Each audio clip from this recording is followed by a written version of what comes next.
तर आज आपण काय करणार आहे, will first discuss the questions of CDS as well as NDA. हमने अभी तक जो भी पढ़ा है उस पे देखो अभी कितने क्वेश्चंस आते हैं। तो so your first question is, अभी आपको लिखने की जरूरत नहीं है, फक्त ऐका एकदा। Which one of the following heat transfer is an example of convection. Convection शिकलेत, काय आहे कन्वेक्शन? अरे कशाच्या खाली येतं, काय आहे? What is convection? Transfer of heat, right. आता एक्झाम्पल बघा काय काय, heating of food in microwave oven, हे आहे का कन्वेक्शन? त्याच्या नेक्स्ट आहे boiling water in a pot on a gas stove, हे आहे का कन्वेक्शन? आले तुम्हाला? हे हमारे नोट्स में से। त्याच्यानंतर the phenomenon of rainbow formation by water droplets involves, option आहे का single refraction of sunlight, single refraction of sunlight, then one internal reflection of sunlight, त्याच्यानंतर आहे two internal reflections of sunlight, and त्याच्यानंतर आहे both refraction and internal reflection of sunlight. Both refraction पण होत आहे आणि इंटरनल रिफ्लेक्शन पण होत आहे, इथपर्यंत येत आहे?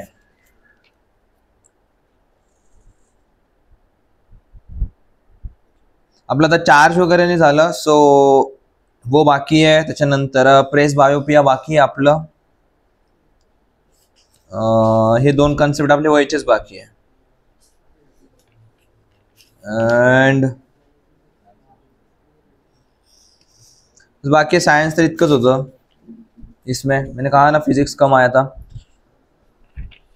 एक क्वेश्चन है न्यूमेरिकल है, बट उसके पहले one there was very good question जो मैंने भी छोड़ दिया, थोड़ा सा अवघड होता तो पण। त्याच्यामध्ये दिले बघा किती स्पेसिफिक दिले त्यांनी, X rays can be used to, ठीक आहे, एक्सरेज कशासाठी यूज होतात ते विचारलंय त्यांनी। आता जे ऑप्शन जर बघितलेत तर आपको भी पसीना छूट जाएगा। To inspect welded joints,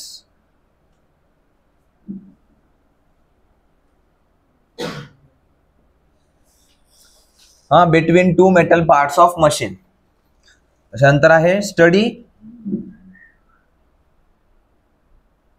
structure of crystal,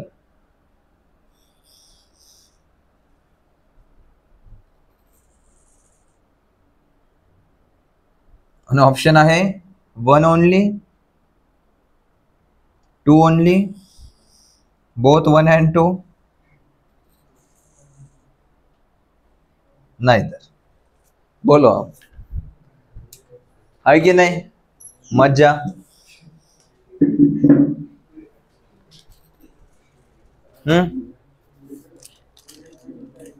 This was the only tough question for whatever we have studied.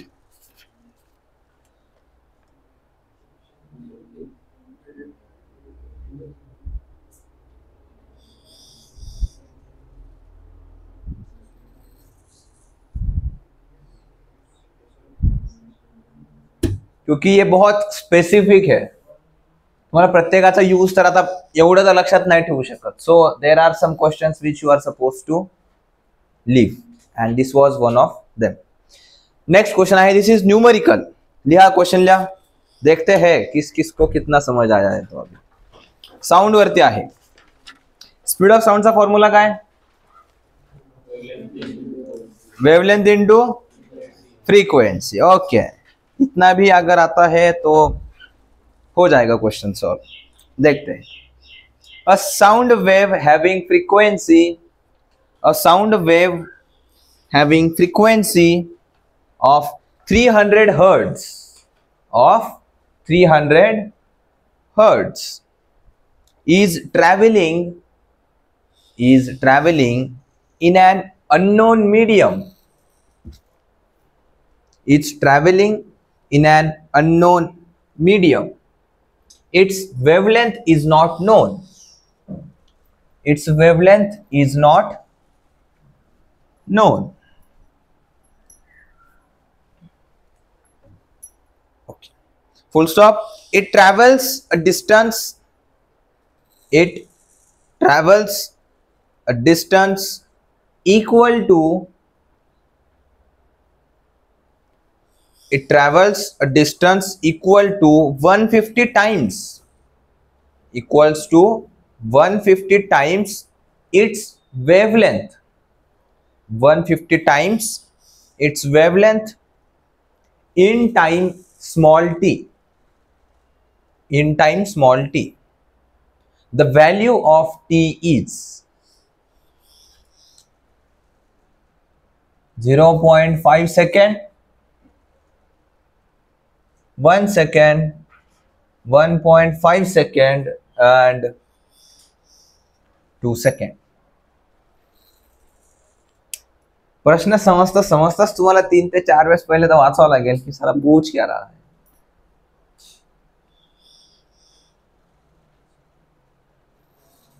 एकदा स्पीड ऑफ साऊंडचं एकदा टॉपिक बघा, त्याच्यामध्ये काय काय फॉर्म्युलेस तुम्हाला एक्झॅक्टली मी लिहून दिलेत.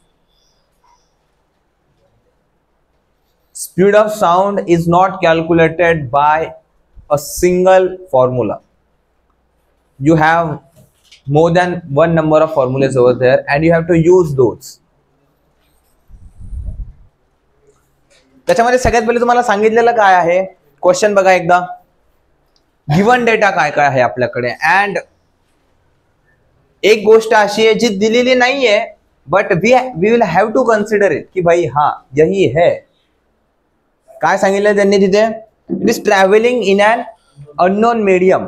अननोन मीडियमचा अर्थ काय झाला, what you can conclude from that statement. याचा अर्थ काय झाला ते मलाही माहिती आहे की जे आपल्याला माहिती नाहीये. जर एखादं मीडियम आपल्याला माहिती नाहीये तर त्याचा अर्थ काय होतोय, नाही. It can be anything, it can be solid, liquid, gas, you don't know. याचा अर्थ असं झाला की we don't know the speed of sound in that medium. हा झाला का त्याचा अर्थ. जर मीडियम माहिती नाहीये तर त्याची स्पीड किती आहे हे माहिती आपल्याला नाही. So we will not have to consider speed in our solution. आपल्याला स्पीड वरून सोल्युशन करायचंच नाहीये, मग कसं करायचंय. बट आपल्याकडे स्पीडचा फॉर्म्युला आहे. स्पीडचा फॉर्म्युला काय, वेव्हलेंथ इनटू फ्रिक्वेन्सी, आणि आणखीन दुसरा फ्रिक्वेन्सीला चेंज करून काय बनतो, वेवलेंथ अपॉन टाइम पीरियड. सो करो अभी ये दो को इक्वल करो. काय काय काय बोललो मी, we have two formulas. One is speed equals to wavelength into frequency, right. And another formula of speed is wavelength upon time. आता ही स्पीड आहे, ही स्पीड सेम राहणार आहे का. तो अभी क्या करेंगे, wavelength into frequency is equals to wavelength upon time period. But इथून वेवलेंथ आणि ही वेवलेंथ कैंसल आउट नहीं होना, बिकॉज यहाँ पे ये जो दो अलग अलग डिस्टेंसेस दिए हैं उन्होंने, तो अभी आपको समझना है कि यहाँ पे क्या आने वाला है. हे तर दिलेलं आहे फ्रिक्वेन्सी किती, हे दिले तुम्हाला स्मॉल टीज आहे. फाइंड काय करायचं तुम्हाला, हे ये दिया है. अब यहाँ पे क्या आएगा और यहाँ पे क्या आएगा इसके बारे में आपको सोचना है. हाँ, मग ते कुठे ठेवणार, इधर से या उधर से. आता करा, सॉल्व करा. टाइम काय येतोय सांगा मग.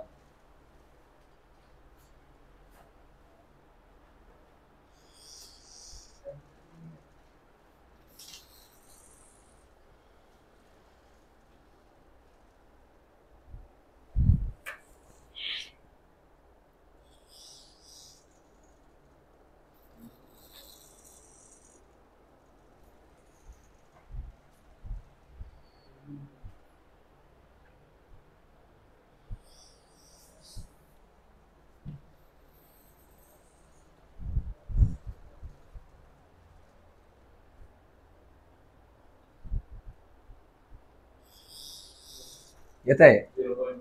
Yes, 0.5 second. आता ह्या क्वेश्चनला मी तुम्हाला हेल्प केली म्हणून हे थोडंसं इझी वाटत होतं. मी तुम्हाला सांगितलं की ये इसको इक्वल करो और फिर ऐसा आगे करो. But if this question was directly there in your exam, भाई पसीना छूट जाता. मी स्वतः 3 वेळेस वाचलाय क्वेश्चन की भाई यांना म्हणायचं काय, एकदा नीट विचार करू द्या. एकदा काय काय सांगितलं तुम्हाला, a sound wave having frequency. आता फ्रिक्वेन्सी बदलणार आहे का? फ्रिक्वेन्सी तो कभी नाही बदलेगी भाई. हे त्यांनी दिलंय 300 hertz. Is travelling in an unknown medium. म्हणजे काय, आपल्याला स्पीड याची व्हॅल्यू किती आहे हे माहिती आहे का? नाही. बट त्या मीडियम मध्ये स्पीड ही कॉन्स्टंट राहील का? तो ये दोनों तो इक्वल होने वाले हैं. It's wavelength is not known. आता ही वेवलेंथ जी आहे ये भी हमें पता नहीं है क्या है. It travels a distance equals to 150 times its wavelength in time T. तर एवढं आपल्याला दिलेलं आहे. So let the wavelength be lambda as usual. आपल्याला माहिती आहे स्पीडचा फॉर्म्युला काय असतो, lambda into frequency. So this is our lambda into frequency किती दिलेली आपल्याला 300 हर्ट्स. हे कशाचे इक्वल होईल, स्पीडच्या इक्वल होईल. हा सिंगल युनिट आहे, एक लॅम्बडा इंटू फ्रिक्वेन्सी आपल्याला स्पीड भेटेल. And that is also equals to total distance travel upon total time. Distance upon time speed भेटेल का? तर इकडे डिस्टन्स किती ट्रॅव्हल करते ते 150 times its wavelength. 150 times its wavelength in time T. आता काय होणार आहे, इथून हा लॅम्बडा आणि हा लॅम्बडा कॅन्सल आउट झाला अँड टी इकडे जाईल, 300 खाली येईल. So T is equals to 1/2 and T is equals to किती 0.5 सेकेंड. सो ये ऐसा आएगा हमारा ऑप्शन ए. समजलं काय केलंय तर पक्का सगळ्यांना.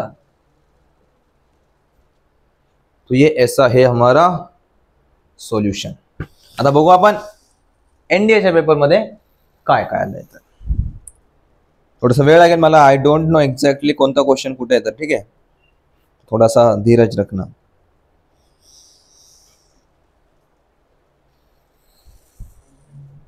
Okay, your question is at what temperature does liquid water show maximum density? किती वरती 4 डिग्री सेल्सियस, राइट. बट इतना आसान तो पूछेगा ना यूपीएससी.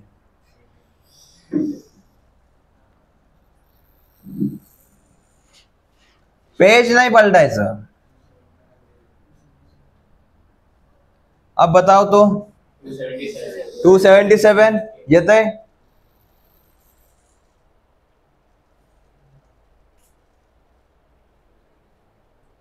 क्या अभी इसमें थोड़ी सी केमिस्ट्री भी आ रही है बीच में. ओके, क्वेश्चन आहे which one among the following is the. Question नीट ऐका, फक्त सांगायचं काय ते ऐकून घ्या.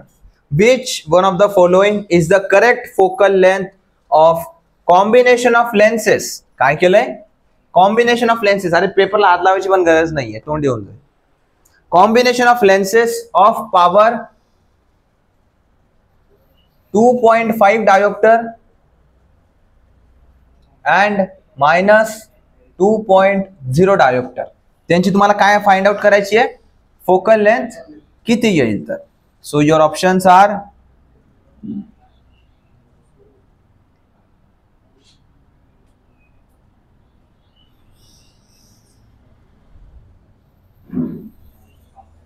तुम्हाला काय सांगितलेलं, तुम्ही पॉवर्स डायरेक्टली ऍड होतात. 1/f is equals to 1/f1 plus 1/f2 so on. जेवढे पण लेन्सेस लावलेत आपण. सो 1/f काय होतं, power dioptre. p is equals to 1/f असं लिहिलंय आपण. सो म्हणजे काय होतंय, तुम्ही पॉवर्स डायरेक्टली ऍड करू शकतात का लेन्सेसच्या. करा दोघांना ऍड. किती येतंय आन्सर 4.5. डायरेक्टली ऍड केलं तर 4.5. हे कोणतं मॅच लावताय तुम्ही, 0.5 डायोप्टर बरोबर. तर मग आता इथून तुमची फोकल लेंथ किती येणार, f will be equals to 1/p. p दिलेली आहे 0.5. सो f किती होईल 2 होणार. आता प्लस की मायनस? प्लस आहे ना, कारण दोघांना ऍड केल्याच्या नंतर this is plus, so +2 metre. झालं तोंडी सॉल्व. काहीतरी लिहायची गरज होती का? आलंय तुमच्या नोट्स मधनच. आता आपलं करंट बाकी, राइट? सो करंट का हम बाद में करेंगे, टेंशन नका घेऊ. जो करंटचा क्वेश्चन आहे तो पण नाही तुमच्या नोट्स मधनं निघाला, फिर मेरे को आके झगड़ने का, ठीक है? लिहा आता हा क्वेश्चन लिहा. A block of mass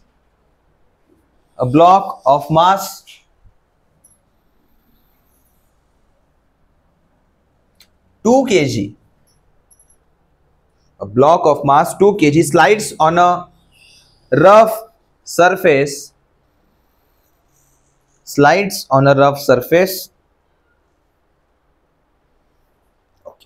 Full stop. Let the speed of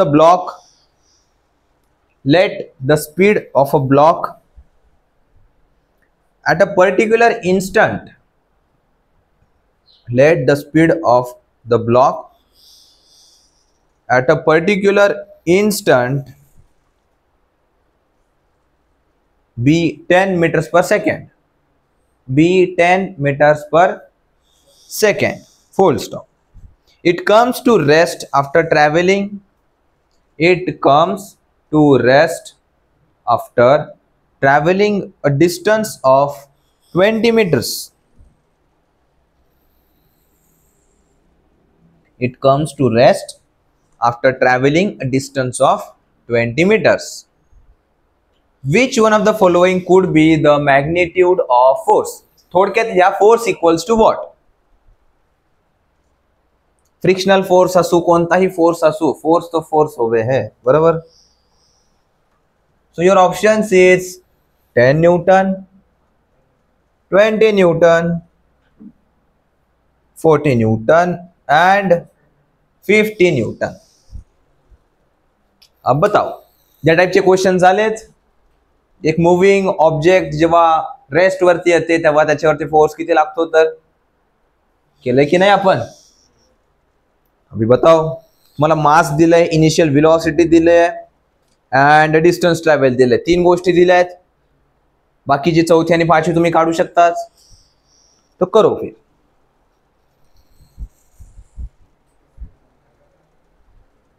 फोर्सचा formula काय? Mass into acceleration. मास दिलंय, so what you need to calculate? Acceleration करा.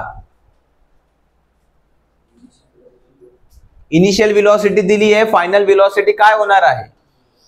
0 होणार आहे. सो इनिशियल आहे, फायनल आहे आणि डिस्प्लेसमेंट आहे. So you have u, v and s. So use v square equals to u square plus 2as. From there you will get the value of a.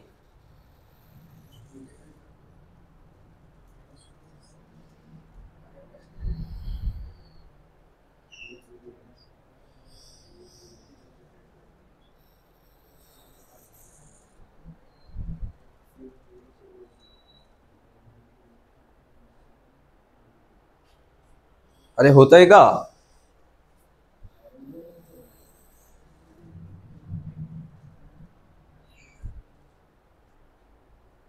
अरे यार इतका वेळ नाही लागायला पाहिजे यार. बघा तुम्हाला काय दिलेलं आहे, मास किती दिलंय? अरे 2 ना, 2 kg. Let the initial velocity किती दिली त्यांनी? 10 meters per second. v किती आहे? Comes to rest means v is 0 and distance traveled is 20 meters. So we have v square is equals to u square plus 2as.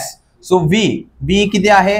0. u square is 10 चा square is 100 plus 2a into 20. सो 20 च्या ऐवजी मी 40a लिहू का सरळ? 40a. Okay. सो इथून आता a ची value किती येणार आहे? -100 upon 40 and a will be equals to -2.5 meters per second square. Right. अभी हमारा फोर्स कितना आएगा?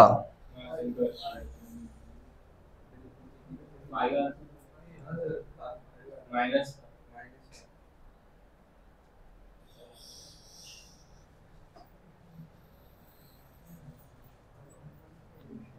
block of mass 2 kg lights. I guess they mean to say 20 kg, but इथं 2.0 तर व्यवस्थित मेन्शन केलंय यांनी. मॅग्निट्यूड विचारलंय ना, so magnitude you can directly tell magnitude it comes with modulus. So तुमचे साईन चालल्या जाईल.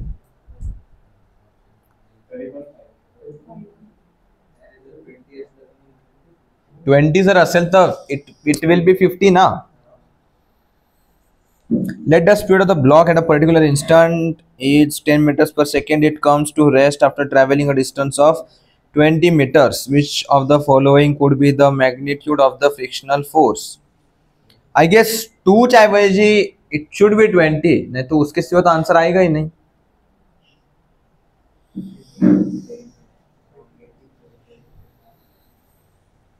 ये शायद से गलत हुआ है क्वेश्चन, नहीं तर answer is very sure. Okay, आपण नेक्स्ट क्वेश्चन बघू. मला तरी वाटतं हा क्वेश्चन चुकलेला आहे. Will wait for the answer की उसके लिए 6 महीना रुकना पड़ेगा. ठीक है.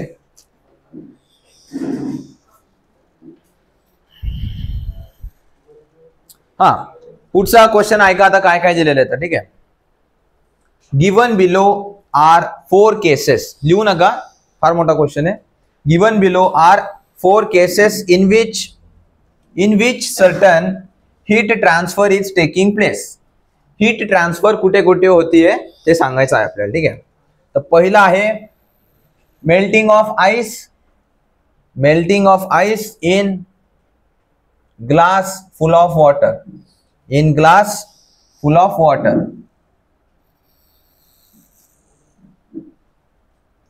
Okay. सेकंड आहे water is boiling.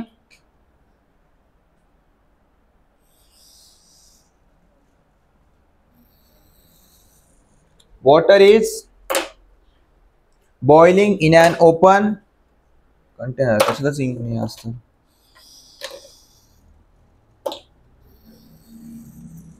Water is boiling. त्याच्यानंतर थर्ड आहे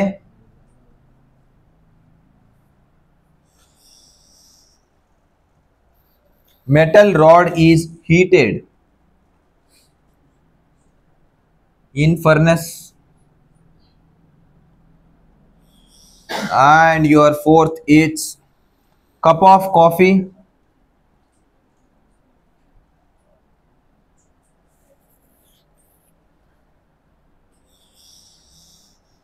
is allowed to cool on table.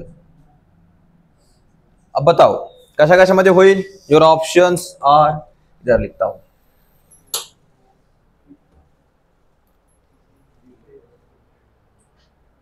One only, 4 only, 1 and 4, and 1, 2 and 3.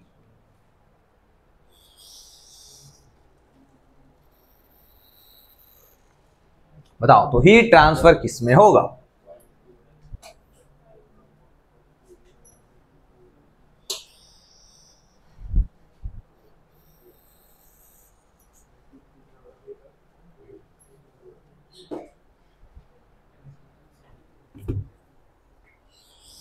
आहे वाटतं आहे सगळ्यांमध्ये पण अर्थ सगळे तो ऑप्शनच दिलेले नाहीये. 1, 2 and 3. जब कॉफी ठंडी होती है तो उसमें हीट ट्रांसफर नहीं होता.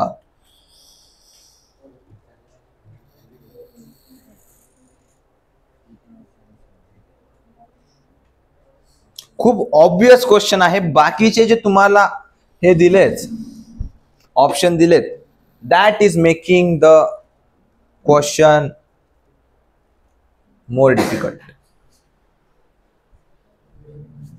एक जो है दैट इज वेरी श्योर कि भाई यहाँ पे तो होने ही वाला है वॉट एवर में हैपन.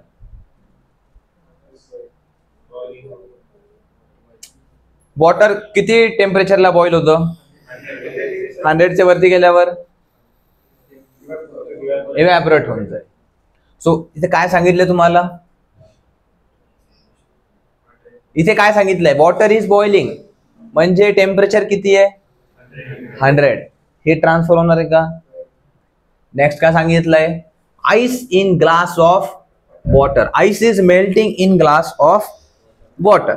तर आईसचा फ्रीजिंग पॉइंट काय आहे 0 डिग्री सेल्सियस, मेल्टिंग पॉइंट काय आहे 0 डिग्री सेल्सियस. तो अगर आइस मेल्ट हो रहा है तो 0 डिग्री सेल्सियस का 0 डिग्री सेल्सियस ही रहेगा. Metal rod is heated in furnace, furnace म्हणजे काय सगळ्यात पहिले तर भट्टी असते, विटाची भट्टी, तशीच लोखंडाची पण भट्टी असते. तर त्याच्यामध्ये मला सांगा चान्सेस आहे का की the temperature will remain constant. जर मेटल हीट करायचं आहे, आपल्याला मेटलला मेल्ट करायचं आहे, तर इज देयर चांस की वो एक कॉन्स्टंट टेम्परेचर पे हो सकता है. चान्सेस आहे का, मी असं नाही की असंच होईल का म्हणून, चान्सेस आहे का. हा चलो हे तर सोडा, ठीक आहे, will not consider this for now. But when a coffee is allowed to cool,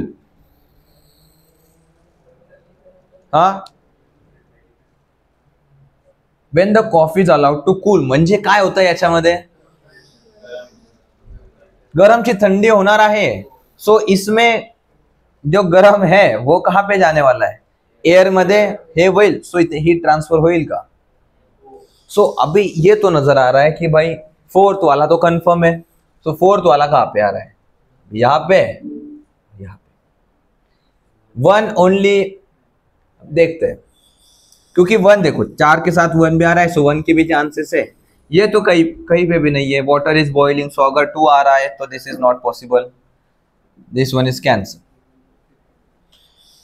but have we studied some concept of latent heat. काय असतं latent heat.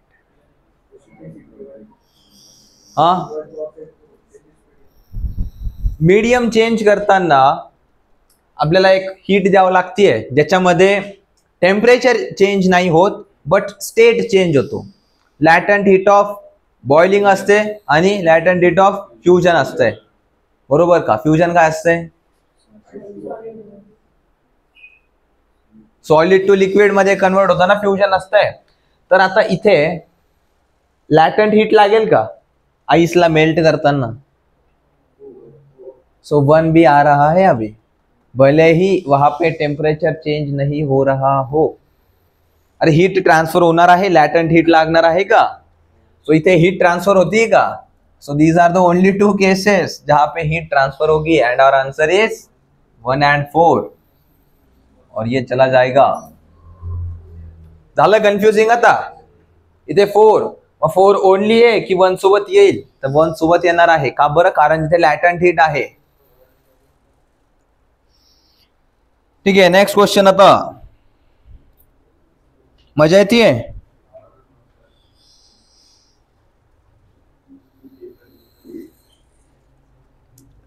ठीक आहे, आता क्वेश्चन बघा काय आहे. एक माणूस आहे, ठीक आहे, तो काय करतोय, पॅराशूट मध्ये येतो. ठीक आहे, समजून घ्या, पॅराशूट मध्ये. ठीक आहे, तर this is force Q and this is force P. काय आहे, दिस इज अ पॅराशूट. ठीक आहे, पुढचं बघून घ्या. तर आता तुम्हाला ऑप्शन काय दिलेले आहेत बघा, समजतंय ना. पॅराशूट मध्ये माणूस असंच उडताना माणूस तसं बनवलाय. ठीक आहे, तर युअर ऑप्शन्स आर, ऑप्शन्स आहे का काय. ऑप्शन ए की force P is caused by gravity, force P is caused by gravity and force Q is caused by friction. ठीक आहे, योर ऑप्शन बी. अरे बडबड नका करू, एकदा सगळे ऑप्शन तर बघा मग बडबड करा काय करायची. When force P is bigger than Q the speed of the skydiver remains the same. If P is greater than Q, it means the speed is constant. Speed is constant. Here I have आपला option B. Option C is after the parachute opens. काय झालंय, आतापर्यंत parachute open नव्हतं, ठीक आहे. त्याच्यानंतर after the parachute opens force P remains the same. After parachute opens, बरं इथे पॅराशूट ओपन केल्यानंतर पी रिमेन्स सेम म्हणजे काय, P is constant. While Q increases. Q काय झालाय आता, इन्क्रीज झालाय. And your option D is after the parachute opens force P decreases. P decreases वाईल Q increases. अब बोलो, ये दोनों पण जे आहे ये पैराशूट खोलने के बाद में है, आफ्टर पैराशूट इज ओपन. आणि ए आणि बी जे आहे those are before parachute is open.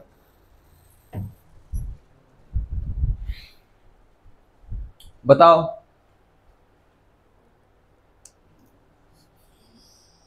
खालचा पी चा जो फोर्स आहे तो कोणता फोर्स असणार आहे, ग्रॅव्हिटेशनल फोर्स. अँड क्यू जो फोर्स असणार आहे तो कोणता असणार आहे, फ्रिक्शन फोर्स असणार आहे. हा फ्रिक्शन फोर्स असणार आहे.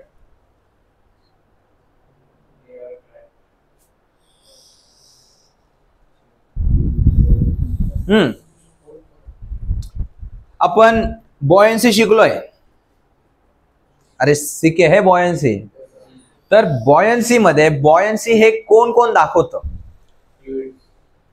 Fluids, right. लिहिलंय आपण buoyancy is a property shown by fluids असं लिहिलंय आपण. तर फ्लुइड्स मध्ये काय काय येतं, लिक्विड्स अँड गॅसेस, सॉलिड्स येतात का फ्लुइड्स मध्ये, नो. तर इथे एअर मध्ये खाली येतोय का हा, सो एअर बॉयंट फोर्स लावेल का, Q. So this Q is buoyant force and not the frictional force. ठीक है, यहां से आगे याद रखना अगर किसी को समझ में नहीं आ रहा हो तो, कि फ्रिक्शनल फोर्स नसणार आहे Q. Q will be always a buoyant force. Hydrogen किंवा हिलियमचा जो बलून असतो तो हवेत का उडतो वरती, हा, because of the buoyant force. त्याची जी डेन्सिटी आहे that is less than the density around density of the air around the balloon. ठीक आहे. त्याच्यानंतर जे आपलं फेदर असते, फेदर म्हणजे काय, पंख. तर तो जर असा सोडला आपण हळूच तर तो असा हळूहळू का येतो, असं जोरात का नाही पडत खाली. It is also because of the buoyant force due to air. हा, तर next, if force P is greater than Q, म्हणजे पी चा जर फोर्स खाली आहे, हा जो खाली येणारा फोर्स आहे दिस इज मोर, तर मग ऑब्जेक्ट कुठे मूव्ह करत राहील, खालच्या डायरेक्शनला. तर हा जर जास्त आहे तर it means speed is constant. मला सांगा, जेव्हा पण whenever there is a presence of force, is it possible that the object will undergo a uniform motion. Force असल्यानंतर इट इज नेवर पॉसिबल की the object will undergo uniform motion. हे पण cancel out झालं. Next उरलंय option C, if P is constant, म्हणजे हा खाली लागणारा ग्रॅव्हिटेशनल फोर्स जो आहे, इफ दिस इज कॉन्स्टंट म्हणजे this is the real case. Gravitational force always constant असतो. तर क्यू इन्क्रीजेस, जर हा कॉन्स्टंट ठेवला तर क्यू इन्क्रीजेस कशानंतर, after parachute is open. P remains constant. P change होईल का पॅराशूट उघडल्यामुळे, नाही. आणि क्यू इन्क्रीज होईल का आता, because of the parachute is open. Mug option कोणतं बरोबर येईल, सी. बट व्हॉट अबाउट डी, ये भी तो पढ़ना पड़ेगा. याच्यामध्ये काय होतंय, पी डिक्रीज होतोय, ग्रॅव्हिटेशनल फोर्स डिक्रीज होतोय. हे पॉसिबल आहे का, ग्रॅव्हिटेशनल फोर्स डिक्रीज होणारच नाही, it will remain constant. So option C is the correct option. मला असं एक एक विचार करत खाली यावं लागतंय, ऐसा नहीं कि दिख गया सीधा यही बराबर है, नाही. आता याच्यामध्ये थोडंसं पॉलिटी आलंय. हा, नेक्स्ट क्वेश्चन द्या. क्वेश्चन लिखो. A vehicle starts moving. A vehicle starts moving along a straight line from rest. Along a straight line from rest. In first t seconds,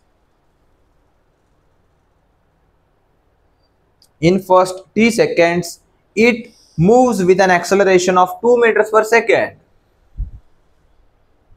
In first t seconds, it moves with an acceleration of 2 meters per second, and then in next 10 seconds it moves, and in next 10 seconds it moves with an acceleration of 5 meters per second square. The total distance traveled is 550 meters. The value of t is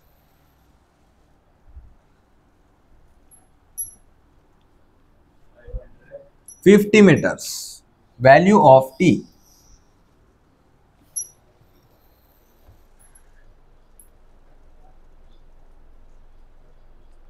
तुम्ही काय पूर्ण words लिहितात का? Can't you write acceleration as directly a, distance as d किंवा s काहीतरी? तुम्ही पूर्ण words लिहितात आहे ना, गुणाचे बाळ.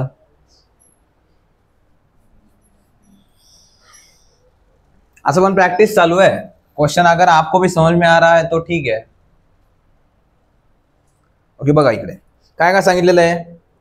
From rest, straight path from rest म्हणजे u किती होईल? 0. हा, आता आपल्याला दोन केसेस दिलेत. एका केसमध्ये एक ऍक्सेलरेशन वेगळं आहे आणि दुसऱ्या केसमध्ये ऍक्सेलरेशन वेगळं आहे. पण या दोघांचं पण जर आपण ऍडिशन केलं तर टोटल डिस्टन्स निघेल का? टोटल डिस्टन्स किती सांगितलं आपल्याला? 550 मीटर्स. तर पहिल्या केसमध्ये टाइम किती दिलाय? t is equals to t only, right. त्याच्यासाठी u किती होता? u किती होता? 0. अँड इथून आता v किती आहे? v are suppose to calculate, right. v आपल्याला कॅल्क्युलेट करायचं आहे. अँड इथे ऍक्सेलरेशनची व्हॅल्यू दिलेली आहे आपल्याला. किती आहे? 2 meters per second square. Okay, तर आपल्याला v कसा भेटेल? v equals to u plus at. तो u तर 0 आहे, so a into t. So v is a into t. हे भेटेल आपल्याला v. आता हा जो v आहे हाच v याचा u होईल का? So in this case u is equals to 2 times of t. So v आपल्याला कॅल्क्युलेट करायचं आहे. We are given a is equals to किती? 5 meters per second square, and the total distance traveled is 550. आणि याचा time किती दिलाय? 10 seconds. And we are supposed to calculate this time t. आता इथे how much distance is it traveling? ut म्हणजे 0. s is equals to ut plus half at square आहे आपल्याकडे. सो ut तो यहां से चला जाएगा, 0 होऊन जाईल, plus half at square plus half a किती आपला 2 and t square will be t square only. So 2 cancel out झालं. s is equals to t square. आता या केस मध्ये यहां पे v कितना होगा?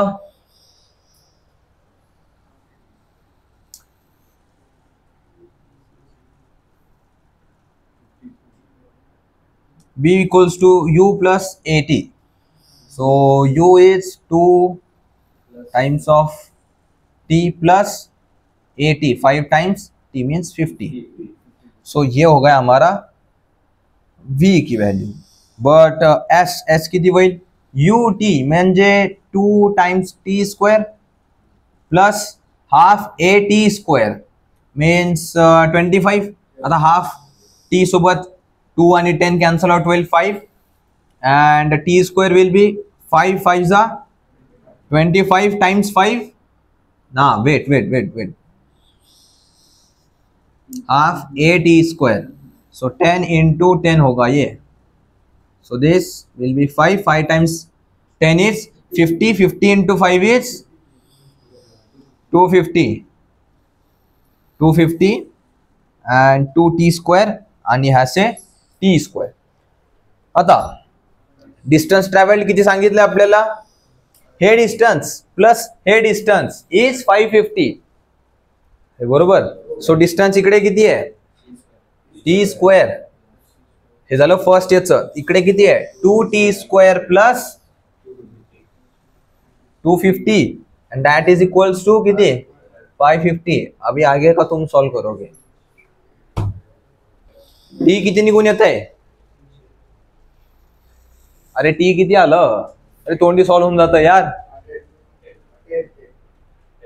10. That is your answer. टीच फाइंड करायचं होतं ना. सो टी किती आला? 10. How come? T square plus 2t square is 3t square.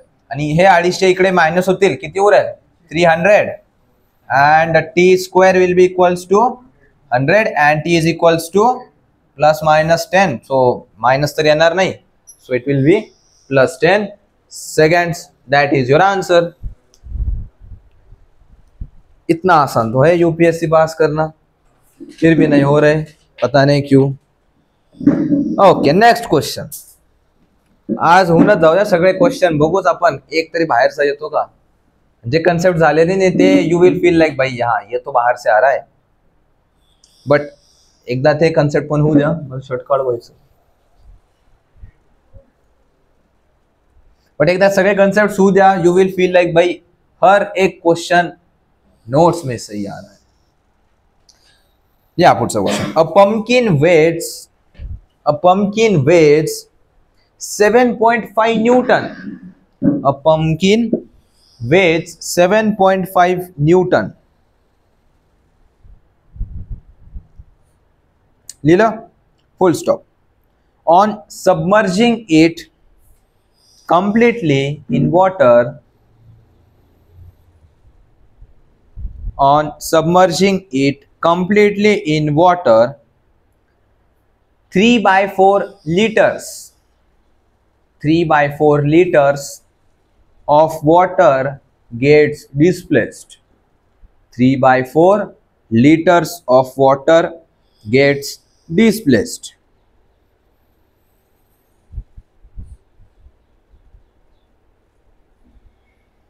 G is equals to 10 meters per second square. आता हे सेंटेन्स मध्ये लिहिलंय मी, तुम्हाला डायरेक्ट सांगतोय. G equals to 10 meters per second square. G ची व्हॅल्यू किती घेणार आहे? 10. Which one of the following is the correct value of the density of the pumpkin? Pumpkin ची काय कॅल्क्युलेट करायची तुम्हाला? डेन्सिटी. डायरेक्टली जरी नाही लिहिलं which one of the following हे ते डायरेक्टली हा density of pumpkin equals to what? तुम्हाला options आहेत 10 kg per meter cube, 100 kg per meter cube, 1000 kg per meter cube और 10,000 kg per meter cube.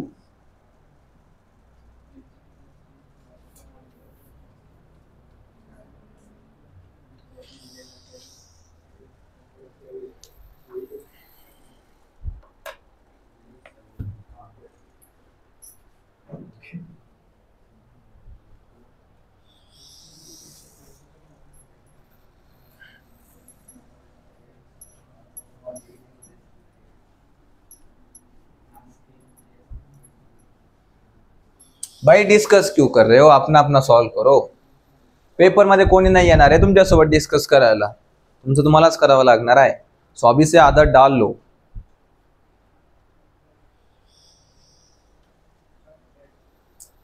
हाँ 100.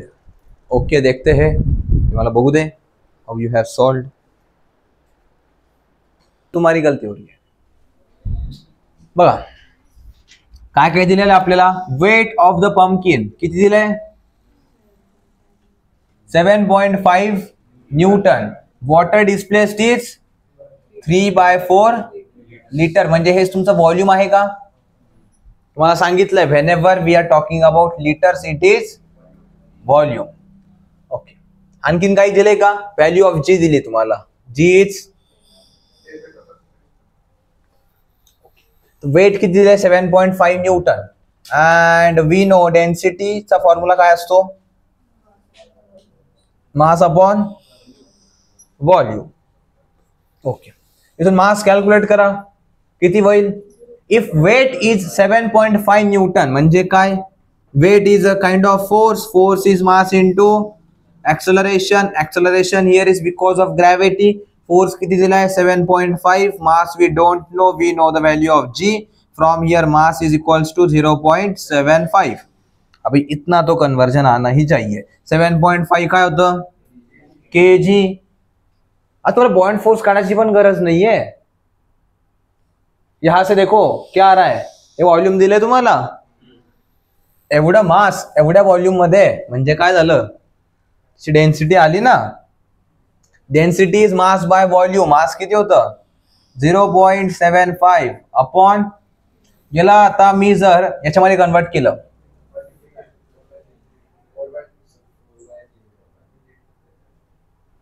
But option मध्ये काय सगळं metre cube मध्ये आणि हे लिटर. लिटर म्हणजे काय आहे 3/4 into 1 litre is equals to किती सांगितलंय मी मीटर्स मध्ये कन्वर्ट करायला 1000. Wait 1 litre is equals to 1/1000 यायला पाहिजे. So this become 1/1000 metre cube. नाही कळालं काय केलं है ना. 1000 ने मल्टीप्लाय करायचं होतं तर डिवाइड केलं. ये क्या ही चल रहा है. ठीक आहे. काय सांगितलं तुम्हाला 1000 litre is equals to 1 metre cube. हे लिहिलंय आपण. आता 1 लिटर किती होईल 1/1000 मीटर क्यूब. आपल्याला आन्सर मीटर क्यूब मध्ये पाहिजे का लिटर मध्ये. सो जर लिटरला मला मीटर क्यूब मध्ये लिहायचंय तर हे 1000 इकडे डिनोमिनेटर मध्ये येईल का याच्या. तो वही तो किया है मैंने वहां पे. आणि हे मीटर क्यूब खाली नाही तर फक्त वरती राहील. समजलं काय केलं तर आता. अरे बहुत बेसिक कैलकुलेशन चल रहे भाई. ये तो समझ में आना चाहिए. तर त्याच्या अगोदर मी 3/4 ला कैन आई राइट 0.75. सो फिर से लिखा मैंने 0.75 अपॉन किती होईल 1000. असंच आहे का. सो हे 1000 कुठे जाईल आता न्यूमरेटर मध्ये 0.75 कॅन्सल आउट होईल का. होऊन काय उरेल आपल्याकडे 1000 केजी पर मीटर क्यूब. हे बघा इथे मास केजी मध्येच होतं बट हे जे लिटर होतं आपल्या लिटर मध्ये पाहिजे होतं का नाही. What we required was metre cube. आणि लिटरला मीटर क्यूब मध्ये करायसाठी अपन हे कन्वर्जन वापरलं. एंड उसके बाद में आंसर क्या आ रहा है 1000 kg per metre cube. This is your answer. Okay.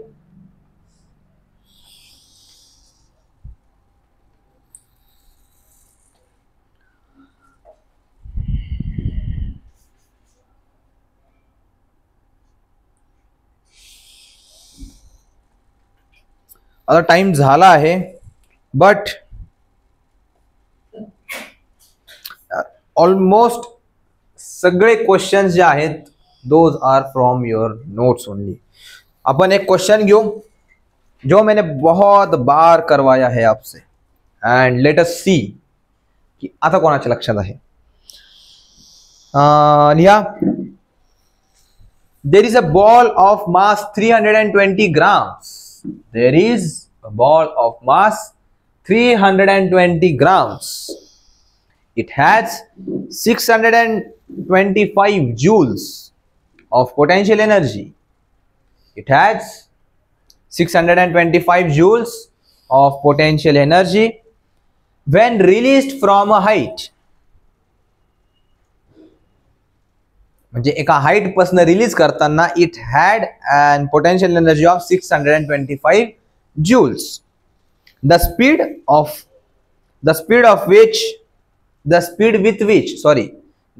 with which it will hit the ground. The speed with which it will hit the ground. अभी ये बताना है आपको. And your options are 62.5 meters per second, 2 meters per second, 50 meters per second and 40 meters per second. बताओ भाई, अब आएगा मजा.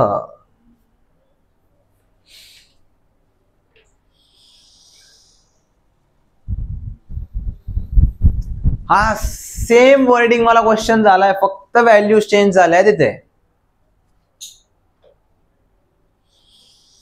काय वापरणार आहे इथे? जस्ट तुम्हाला दोन व्हॅल्यूज इक्वल करायच्या आहेत. दोन व्हॅल्यूज इक्वल करायच्या आहे आणि दोन स्टेप मध्ये तुमच्या समोर आन्सर आहे. काय करणार आहे?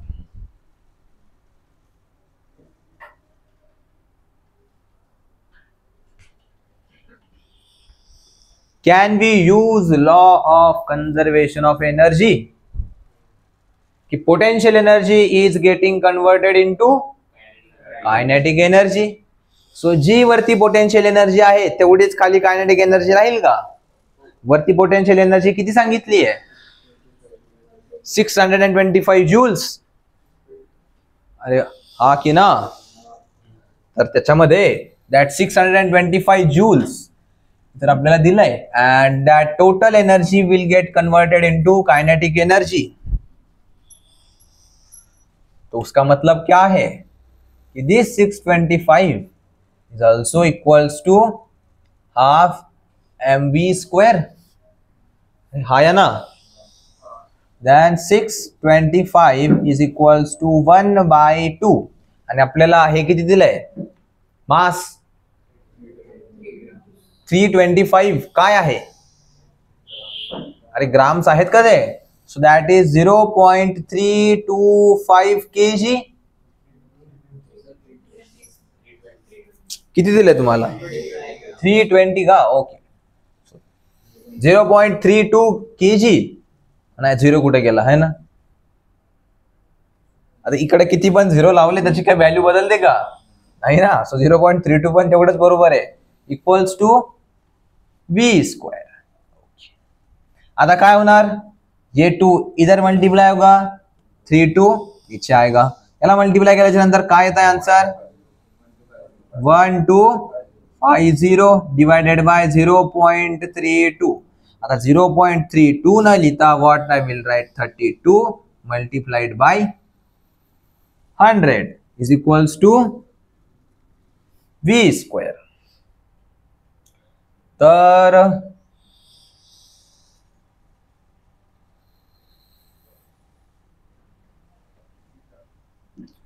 वेट, हम क्या करेंगे?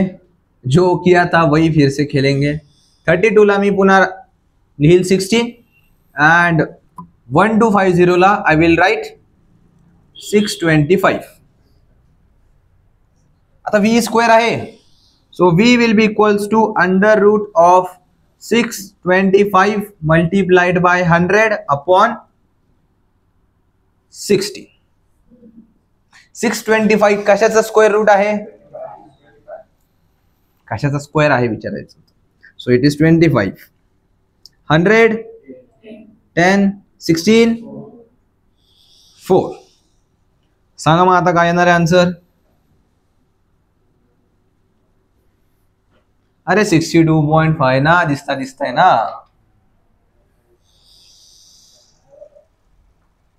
अरे आलंय का नाही? पहिल्यांदा का नाही येत? मी सांगितल्यानंतरच कसं काय येतं रे तुमचं? हा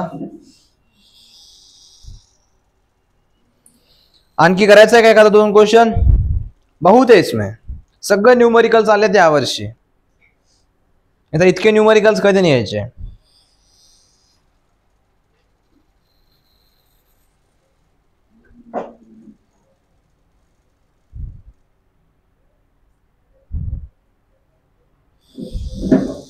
करायचं आहे आणखी क्वेश्चन? अरे बोलो जल्दी से. हा या आपण बघू आता कोणाला पायथागोरस थेरम येतो जर. ठीक है, क्वेश्चन लिया. Starting from rest a vehicle accelerates at a rate of 2 meters per second square. अरे डायरेक्ट लिहा, from rest acceleration equals to 2 meters per second square. एक्सेलरेशनच्या ऐवजी पण ए लिहा. Towards east for 10 seconds, towards east for 10 seconds and then stops. त्याच्यानंतर लिहा, मी सांगतो तुम्हाला, a equals to 4√2 meters per second square, a equals to 4√2 meters per second square for 10 seconds towards south.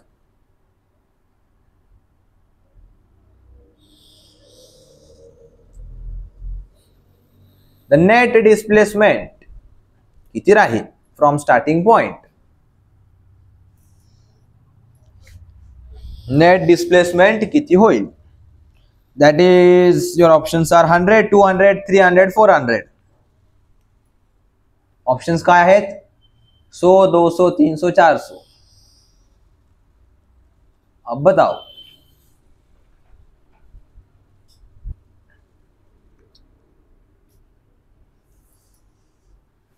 काय वापरणार? s is equals to half at square and calculate the answer.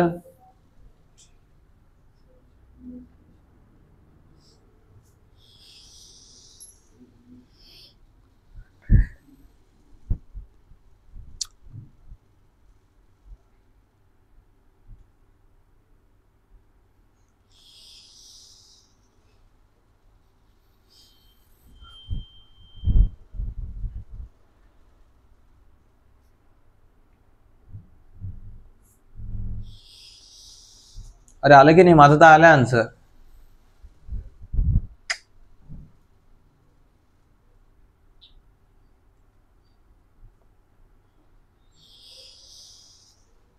म्हणजे माझं तर आलं आन्सर.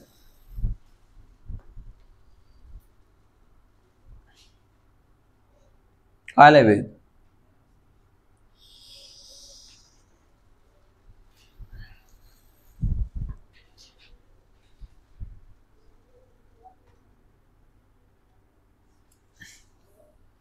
अरे इतका वेळ? माझ्याकडे तर काही पेन पेन्सिल काहीच नाही, तरी आलं माझं.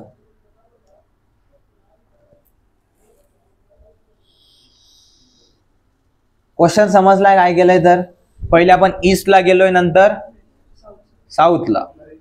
ईस्ट म्हणजे कुठं? Right left? राईटला. आणि त्याच्यानंतर साऊथला म्हणजे कुठे? खाली. मग आता हे तर कळायला पाहिजे. 2 meters per second स्क्वेअरने जर 10 सेकंदासाठी चाललो तर डिस्प्लेसमेंट किती व्हायला पाहिजे? Half at square. u is 0. Half at square म्हणजे काय? ऍक्सेलरेशन 2 दिलाय, टाइम किती दिलाय? 10. 10 चा स्क्वेअर किती होतो? 100. हाफ इंटू 2 किती होईल? 1. सो पहिला याच्यामध्ये ईस्ट कडे डिस्प्लेसमेंट किती झाली आहे? 100. त्याच्यानंतर खाली 4√2 meters per second square for 10 seconds. So half at square पुन्हा इथे पण लागणार. t स्क्वेअर, टाइम किती दिलाय? 10. 10 चा स्क्वेअर 100 मल्टिप्लाइड बाय 4√2 बरोबर, इंटू हाफ. म्हणजे हा 2 आणि 4 कॅन्सल आउट झाला. किती उरलं? 2√2. म्हणजे 2√2 इंटू 100 मीटर्स. आता एक असं गेलोय. जर डिस्प्लेसमेंट कॅल्क्युलेट करायची तर ही आली कॅल्क्युलेट करणार. तुमच्या साइडने उलट दिसत असेल, फॉर यू इधर से इधर जाओगे और फिर नीचे आओगे, so you will be calculating this displacement. तर आता पायथागोरस थेरम लावायचा आहे, इधर से इधर, इधर से इधर, and you are to calculate this distance. So a square plus b square equals to c square. म्हणजे किती झालं? yes 100 स्क्वेअर प्लस काय आता 2 अंडर रूट 2 इंटू 100 स्क्वेअर. सो 2 रूट 2 चा स्क्वेअर किती होईल? 8. 4 इंटू 2 इज 8 प्लस वरचा 1 9. सो अंडर रूट 9 किती होतं? 300. असं तो ओरली सॉल्व्ह होतोय.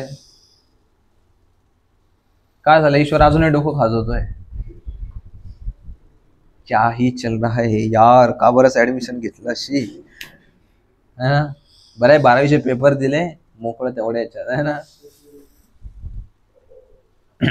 भाई देखो, if you are expecting yourself to clear your UPSC exam, you will have to be extraordinary. You can't clear such type of exams by being ordinary. ठीक है, अगर कुछ खास चाहिए है तो कुछ खास पहले बनना भी पड़ेगा. तो वो जो खासियत है वो एक दिन में तो नहीं आएगी. You will have to strive harder and harder each and every day, तब जाके आएगा. ठीक है. आणि एक गोष्ट सांगतो, ते जर तो एक्स फॅक्टर जर तुम्हाला तुमच्यामध्ये आणायचा असेल तर the only thing is questions तर तुम्हाला लिमिटेडच भेटणार आहे. क्वेश्चन्स तर असं नाही की भाई हर टाइप का क्वेश्चन हर कहीं से मिल जाएगा, पॉसिबलच नाहीये. आणि त्याच्यासाठी एकच गोष्ट आहे की एकच क्वेश्चन घ्या, but try to solve that question in 2 to 3 different ways. आता तो पोटेन्शियल टू कायनेटिक एनर्जी वाला क्वेश्चन होता, राइट? त्याच्यामध्ये समवन कॅन कॅल्क्युलेट बाय भाई पहिले हाइट इतनी है, इतने हाइट से नीचे आएगा फाइनल वेलोसिटी, तशी पण कॅल्क्युलेट केला जाऊ शकते. बट तशाला वेळ लागेल. पहिले हाइट घ्या, मग त्याला कन्व्हर्जन करा, मग फायनल वेलोसिटी, लांब जाईल ती प्रोसेस. बट त्याच्याऐवजी आपण काय केलं, सरळ kinetic energy equals to potential energy, एका स्टेप मध्ये आन्सर आलं. आता पण तुम्ही सगळे कॅल्क्युलेट करत होते, अरे जर तोंडी तुम्ही डोक्यातल्या डोक्यात जर कॅल्क्युलेट केलं, इकडे पण 10 सेकंद आहे, इकडे पण 10 सेकंद आहे, जर 10 सेकंदला छेडलं तर आन्सर काहीतरी चुकीचं चाललं जाईल, कॅल्क्युलेशन कॉम्प्लेक्स होऊन जाईल. 100 नी मल्टिप्लाय करणं सोपं असतंय का 50 नी मल्टिप्लाय करणं? 100 नी फक्त 2 झिरो वाढवायचे आपल्याला. सो हे तुम्हाला समजलं पाहिजे की 2 कोणासोबत कॅन्सल आउट झाला पाहिजे, फॉर्म्युला कोणता वापरला पाहिजे.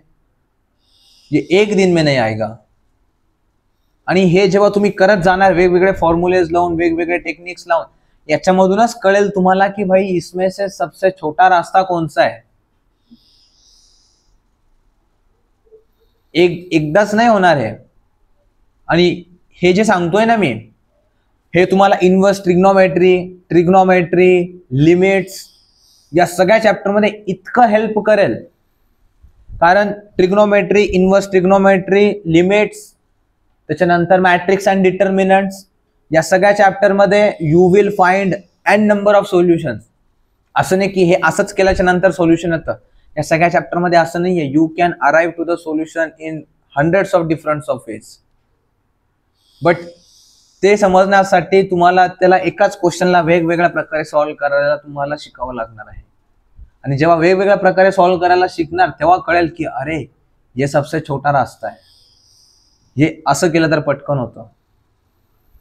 आणि हे तुम्हाला असं एकदमच नाही समजणार. You will have to practise and practise and practise. Same question आहे, वेगळ्या प्रकारे सॉल्व्ह करायचं बघा. आणि जेव्हा पण क्वेश्चन सॉल्व्ह करताय, सोल्युशन नका लक्षात ठेवू, तो क्वेश्चन सॉल्व्ह करायसाठी त्याला कसं ब्रेक करायचं, how you will convert it into smaller problems, हे समजा. ठीक आहे, कारण क्वेश्चन्स तुमच्याकडे खूप सगळे नाही आहेत, म्हणजे डिफरंट टाइप्स ऑफ क्वेश्चन्स नाही आहेत. क्वेश्चन तेच आहेत, but you have to try to find different solutions for the same question. हे करून बघा, नाही फायदा झाला मग म्हणायचं. कारण because I myself was limited to very limited number of questions, आणि त्या लिमिटेड नंबर ऑफ क्वेश्चन्स वरनं मी माझं थिंकिंग ब्रॉड केली आहे. तुम्ही माझ्याकडे आज नवीन क्वेश्चन जरी घेऊन आलो तर I can solve that question. By because I know भाई कि अगर क्वेश्चन में ये दिया है तो उसे कैसे सॉल्व करते हैं और उसे सॉल्व करने का सबसे आसान तरीका कौन सा है.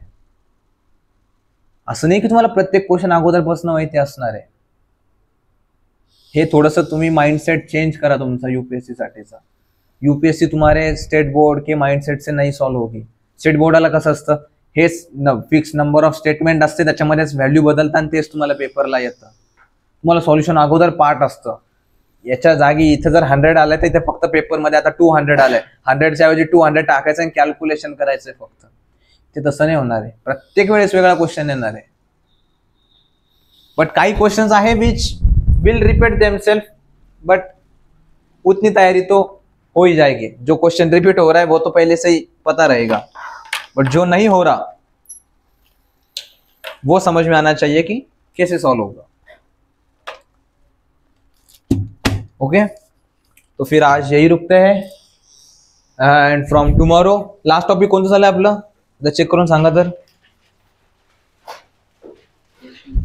आय गेस पॉवर आणि मिररचे आपण सॉरी लेन्सेसचे क्वेश्चन सॉल्व केले होते आपण लास्ट लेक्चर मध्ये. सो मिरर पर्यंत झालंय ना, सॉरी लेन्सेस पर्यंत, lens formula magnification and all that. तर